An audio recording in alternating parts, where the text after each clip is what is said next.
morning, everyone. Bon matin tout le monde. It's great to be here today in St. John. Every Canadian has relied on the Canadian healthcare system at one point or another. A broken bone, the birth of a child, a routine checkup, or the loss of a loved one. We've all made a trip to the doctor's office or a visit to the hospital, like the one behind me. We all have a personal story to tell.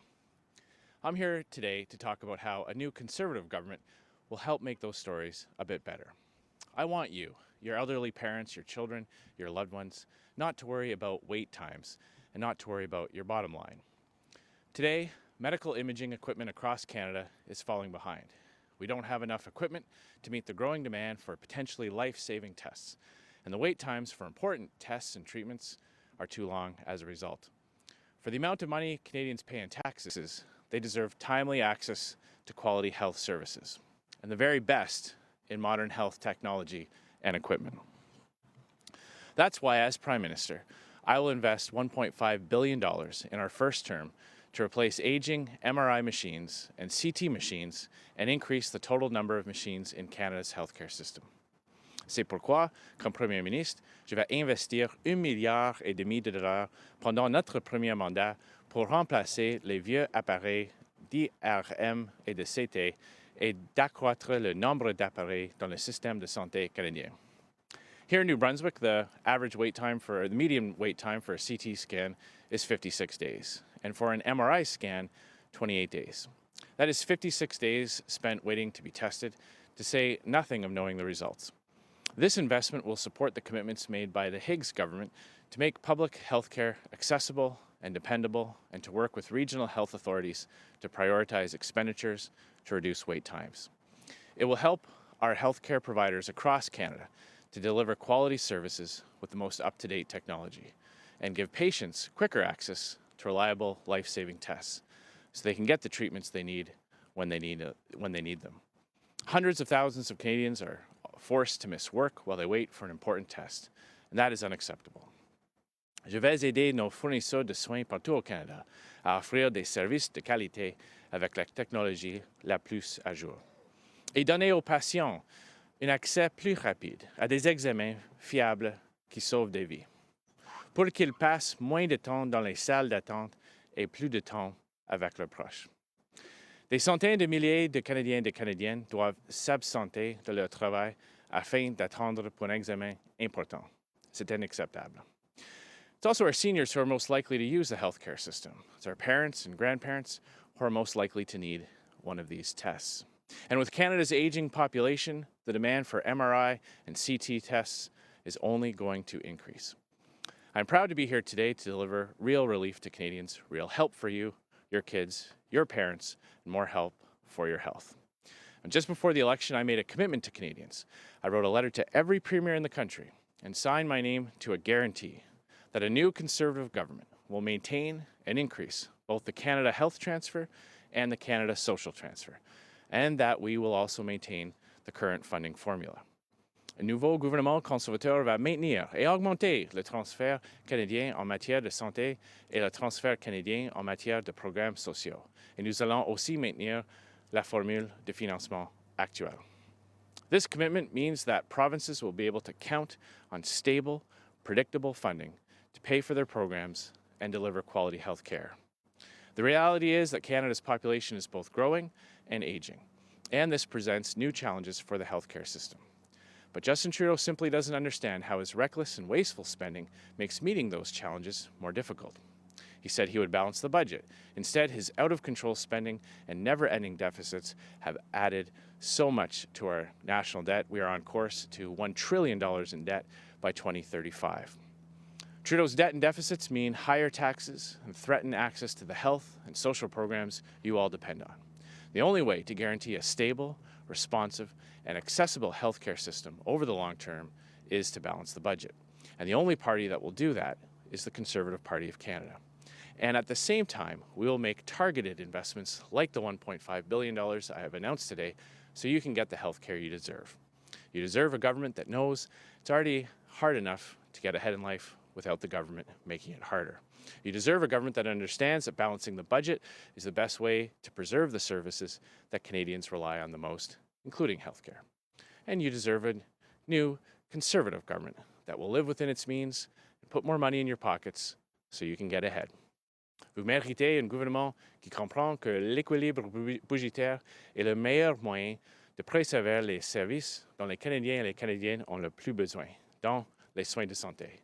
Vous méritez un nouveau gouvernement conservateur qui va vivre selon ses moyens et mettre plus d'argent dans vos poches pour que vous puissiez améliorer votre quotidien. Thank you very much. Merci beaucoup. Happy to take your questions. Bonjour, M. Scheer, Louis Blouin de Radio-Canada. Vous étiez à Toronto cette semaine. Le chef libéral va être là aujourd'hui. Un des gros enjeux là-bas, c'est la lutte contre les crimes avec des armes à feu. Il y a des maires de grandes villes, des groupes qui demandent depuis des années à répétition que soient interdits les armes de poing, les armes d'assaut. Je veux savoir, vous, pourquoi, à vos yeux, ça ne fait pas partie de la solution? Nous écoutons les experts des polices qui ont dit que la meilleure façon de lutter contre les crimes comme ça, c'est de lutter les criminels et les gangs de route. Et ça, c'est le pilier de mon plan pour un Canada plus sécuritaire. Et c'est mieux d'avoir les ressources qui ciblent les criminels et les gens et les armes à feu illégales. Et ça, c'est l'objectif de notre plan. Le chef libéral vous accusait la semaine dernière d'être dans la poche du lobby pro-armes. Est-ce que des groupes d'intérêt ont un contrôle sur votre programme politique? Ça, c'est une accusation ridicule faite par une première ministre qui est dans le milieu de son propre scandale et qui maintenant est désespérée de faire des distractions. Nous sommes là pour les gens honnêtes, les propriétaires des armes à feu honnêtes, les producteurs, les chasseurs, et nous va cibler les vrais criminels et les armes à feu illégaux. So that's a ridiculous accusation made by a prime minister who's mired in his own scandal and desperate to change the channel. Our plan goes after the real criminals. We're going after the illegal firearms. We're standing up for honest Canadians, farmers and hunters, people who use firearms responsibly and legally. It's easy to ask law-abiding Canadians to follow more laws. It's harder to go after the criminals and the illegal firearms. Conservatives are ready to do the hard work that will actually improve safety in our communities. Good morning, Mr. Scheer. Olivia Stefanovich from CBC News. Are you or your team aware of any other controversial photos of the Prime Minister? And if so, why won't you release them? I'm not aware of any further And your photos. team? I'm not aware that we are, no. Okay. Why won't you commit to implementing the United Nations Declaration on the Rights of Indigenous Peoples? As I've said in the past, there are many laudable goals in that particular declaration. Many that Conservatives have been working on in the past and will commit to working on in the future. The issue is around ensuring that we have a process in this country where big projects can get built again. And the wording around free, prior, and informed consent is one that has not been defined. Even within Indigenous communities, there's disagreement about what that means and how that would be implemented. And if we want to be a country where we can get big projects built again, we have to be very careful about the types of things, the wording on these types of things. And so we are committed to improving the quality of life for Indigenous Canadians, both on and off reserve, and at the same time bringing in a regulatory approvals process that could actually get to a yes in this country again. Oui. Il y a des objectifs dans cette déclaration très importants que les conservateurs appuient et qu'on va appuyer au futur. Mais il y a des inquiétudes sur le principe des aspects comme il est lié à nos ressources naturelles et grands projets. Alors, on va travailler sur les objectifs très importants, mais aussi créer une régie dans ce pays où les grands projets pourraient être construits. Hi, Mr. Scheer. Janice Dixon with the Globe and Mail. Yesterday, Justin Trudeau apologized again for what he did in Winnipeg. The crowd seemed pretty receptive there. What did you think about what he had to say? Well, I believe Canadians would have been able to accept his apology had he been more, might have been able to accept his apology had he been open and transparent the first time, if he hadn't lied when he was first given the opportunity to address it. And again, I think people are very concerned about the hypocrisy, the fact that there is one set of rules for Justin Trudeau and one set of rules for everyone else. And the fact that he won't even hold himself to the same standard that he's held other people. Je crois que les Canadiens auraient pu accepter ses excuses, c'était sincère, il n'a pas menti la première fois qu'il a eu l'opportunité. Et c'est clair qu'avec Justin Trudeau, il y a un système de règles pour lui et un système de règles pour le reste de nous. And did you learn anything further from your team about when it obtained that video that it gave to the media? No. Good morning, Mr. Scheer. Katie Morning. Simpson, CBC News. Just to follow up on a point you just made there. So you accused Justin Trudeau of having one set of rules for everybody else and another set of rules for himself. But at the same time, you have said that with your candidates, if they say something in the past that would be deemed offensive in 2019, as long as they apologize, they're welcome to remain a part of your team. With that in mind, are you not sort of doing the exact same thing by not apologizing for your 2005 comments on same-sex marriage? Well, I believe that if you look at Mr. Trudeau's apology, I believe Canadians would have accepted it if it had have been sincere. And the first time when he was given the opportunity to address these directly in an open and transparent manner, he didn't. And again, he's not living up to his own standards. He had an opportunity to address this head on, and instead he lied when he was asked about how many times he did it. But, sir, I asked about you.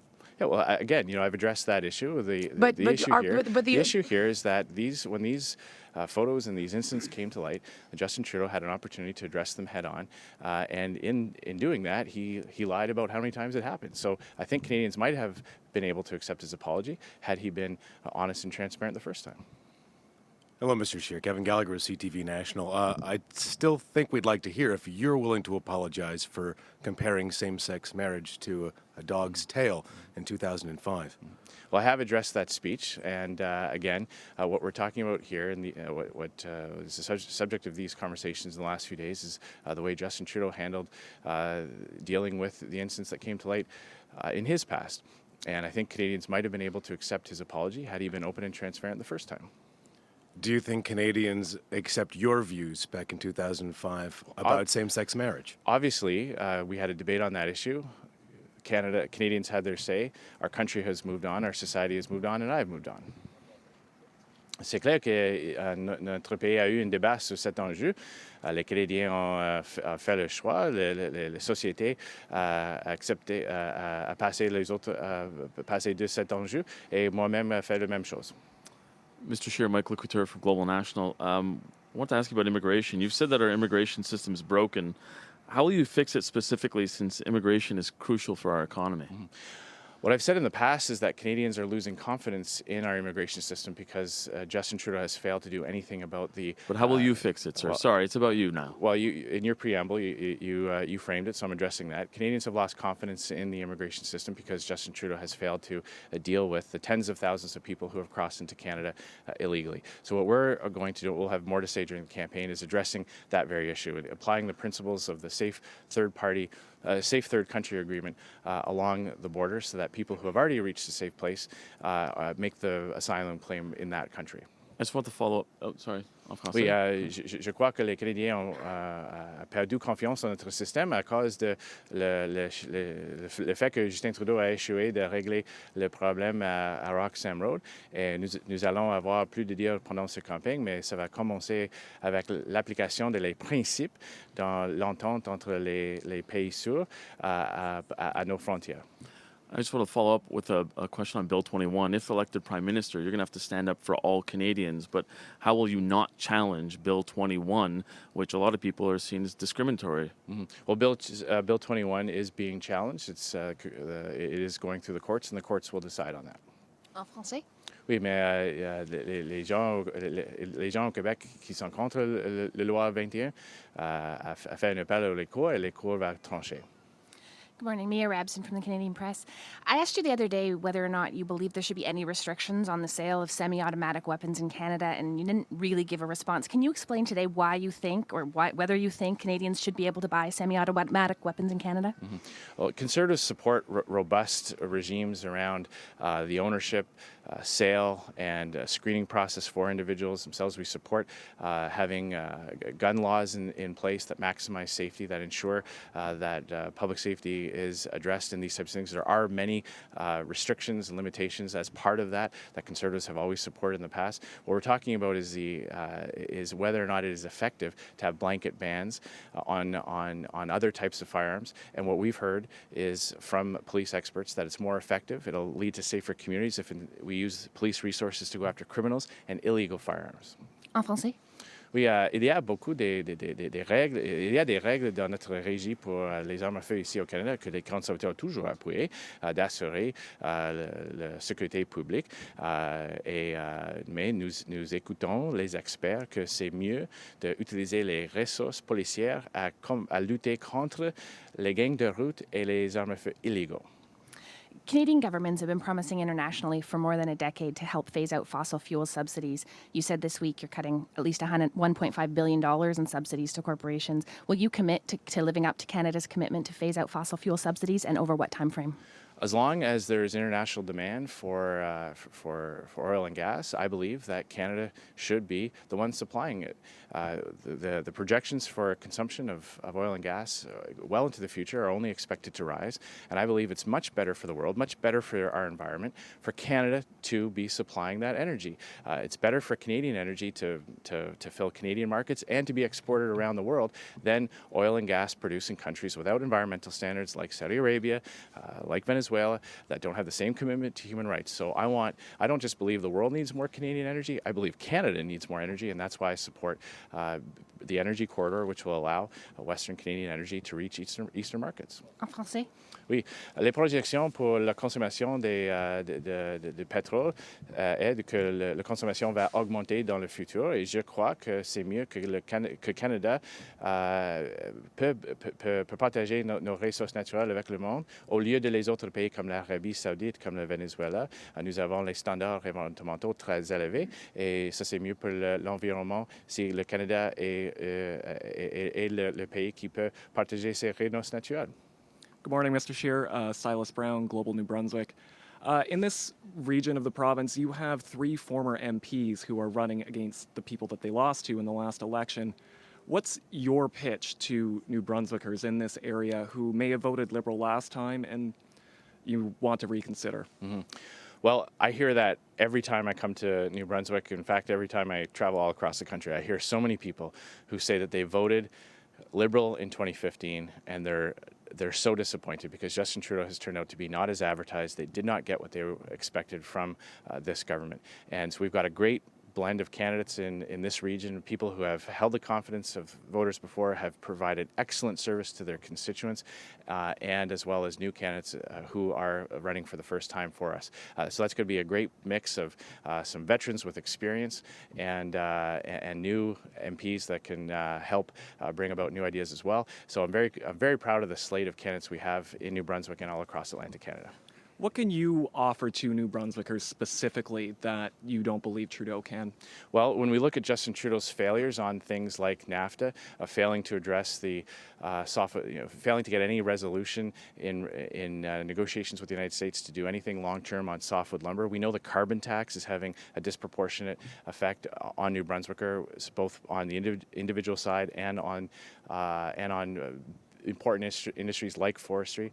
We know that the regulatory process that they have implemented in Killing Energy East has had an impact here. There is a lost opportunity. So clearly the Conservative Party is on the right side of New Brunswickers on several important issues. Thanks, guys. Thanks very much. Merci beaucoup.